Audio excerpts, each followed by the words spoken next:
කොහොමද ඉතින් ඔයාලා හැමෝම හොඳින් පරිස්සමෙන් ඉන්නව නේද? ආදරෙන් ආරාධනා කරනවා වීඩියෝ එක ඉවර වෙනකම්ම රැඳිලා ඉන්න කියලා. ඒ වගේම ඔයා මාත් එක්ක අලුතෙන් එකතු වුණු කෙනෙක් නම් මාව සබ්ස්ක්‍රයිබ් කරලා යන්නත් අමතක කරන්න එපා. ඉතින් අපි යමු වීඩියෝ එකට. අද 19 වෙනි සඳුදා දවසේ හවස මමයි දෝලා දෙන්නයි අද හවස ෆිල්ම් එකක් බැලුවා. මේ දවස්වල ඉතින් අවුවත් රස්නේ වැඩි නිසා එළියට යන්නත් බෑනේ. ඒ ඇතුළෙම තමයි වැඩිපුර ඉන්නේ. ටැමිල් ෆිල්ම් එකක් ගියා. අපි තුන්දෙනාම ඒක බැලුවා.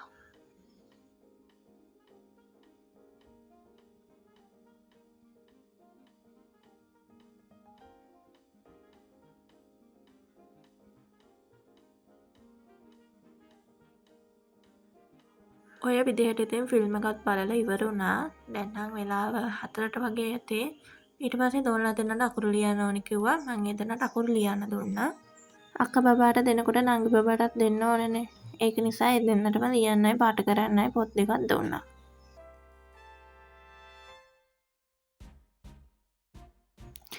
මේ ඉන්නේ අපේ සිසී කෙල්ල. එයා දැන් අම්ම කෙනෙක් වෙන්න තමයි හදන්නේ.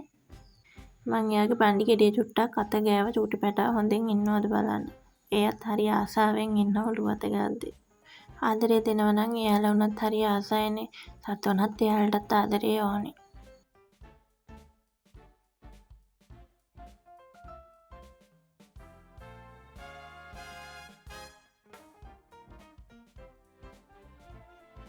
එයාව හොරතල් කරලා අක්කා බබාවත් හොරතල් කරන්න කිව්වා. එයාත් ටිකක් හොරතල් කරා. ඉතින් නංගි ඉරිසියාකාරයානේ. එයාත් එතනට ඇවිල්ලා ඉන්නවා කැරකි කැරකි. නංගි නැතුව අක්කා විතරක් හොරතල් කරන්න දෙන්නේ නැහැ.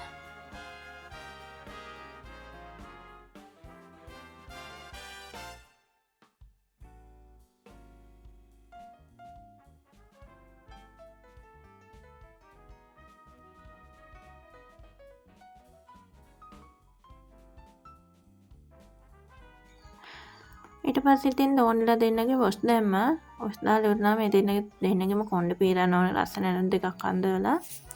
මං ඉතින් ඒ දෙන්නටත් ඇඳුම් අඳලා දෙන්නගෙම කොණ්ඩ දෙකක් පීරලා දුන්නා. ඒ දෙන්නට මොනව නැතත් ඒ දේවල් ඕනේ. හැඩ වෙන්න තියනවා නම් වෙන මොකුත් ඕනේ නැහැ කෙල්ලනේ.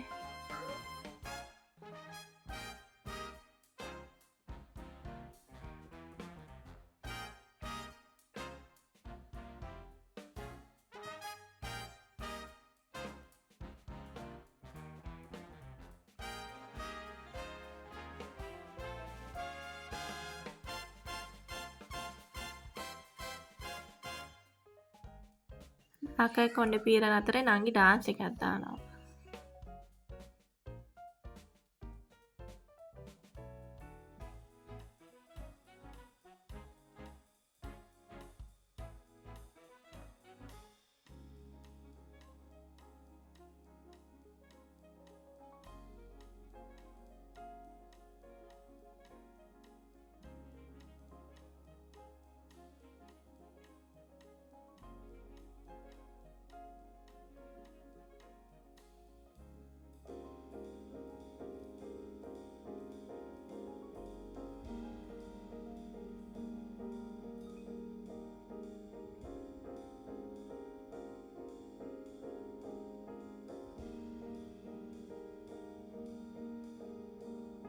අක්කගේ නම් කොණ්ඩේ පීරලා ඉවරයි. දැන් නංගිගේ කොණ්ඩයක් දාන්න ඕනේ. නැත්තම් කොණ්ඩේ මූණට එනවනේ යාළගේ. ඒක නිසා අනිවාර්යෙන් කොණ්ඩයක් දානවා.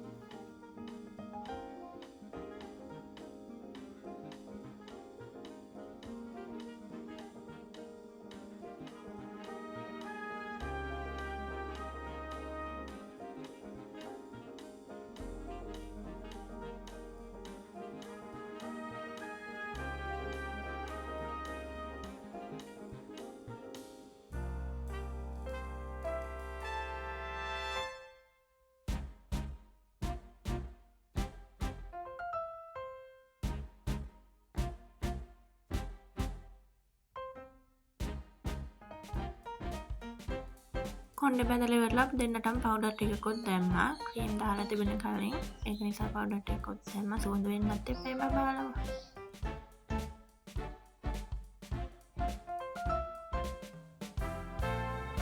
අන්න ඉතින් ඔහොම තමයි තමයි පැංචු දෙන්නගේ වැඩ. ඒ දෙන්නගේ වැඩ ඉවරයි ඉතින්. ඊට පස්සේ ඉතින් මං ආව සාලේ අස් කරන්න. බලන්නකෝ අක්කත් මට උදව් කරනවා.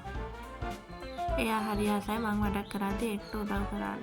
මං එපා කියන්නෙත් නෑ. එයා කැමති දේ එයාට කරන්න දෙනවා.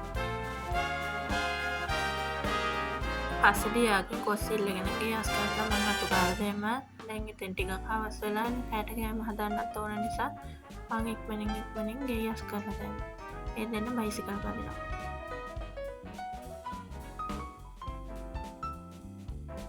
කලින් ලොකු දෝනට බයිසිකලේ පදින්න බෑ. දැන් හැබැයි බයිසිකලේ පදින්න පුරුදු වෙලා. ඒක නිසා නංගිත් දාගෙන බයිසිකලේ පදිනවා. ඊට පස්සේදී ඉතින් රැට කෑම හදන්න තමයි යන්නේ. අද දවස් 4 පරිප්පු හදුවා රැට. බලන්නකෝ ඉතින් කොහොමද හැදුවේ කියලා මම.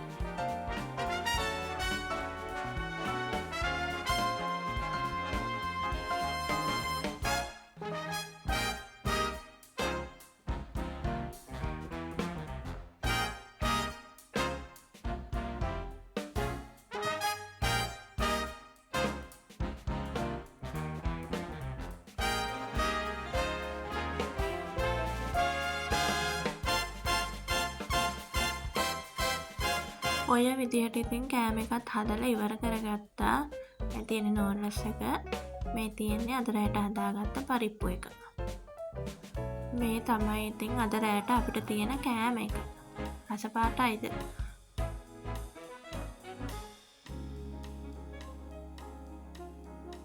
දොන්ලා දෙන්නම හරි ආසයි සෝස් කන්න. ඒක නිසා ඉතින්ට අනිවාර්යෙන් සෝස් පැකට් දෙකක් මම ගේනවා. කෑම එකත් හදාගෙන ඉවර වෙලා මං ගියා බුදුන් වඳින්න මල් කඩන්න. මල් ටිකක් කඩාගෙන මේ විදිහට බුදුන් වඳින්න ඕන දේවල් ලේස්ති කරගත්තා. හවස් වරුවට ඉතින් ටිකක් එක දිගටම වැඩ. උදේට විතරයි ටිකක් ෆ්‍රී එකේ ඉන්නේ. හවසට දිගටම වැඩ ඉතින්. ඔය විදිහට බුදු පහන තියලා බුදුන් වැඳලා මම ප්‍රාර්ථනා කරන්නේ මගේ පුංචි පවුලේ සැනසීම හැමදාම රැකලා දෙන්න කියලායි. ඒ වගේම මගේ පවුලේ වගේම මුළු ලෝවැසි සියලු දෙනාගේම සැනසීම හා ආරක්ෂාව ලැබේවා කියලා තමයි මම ඔය ප්‍රාර්ථනා කරන්නේ බුදු පහන තියලා.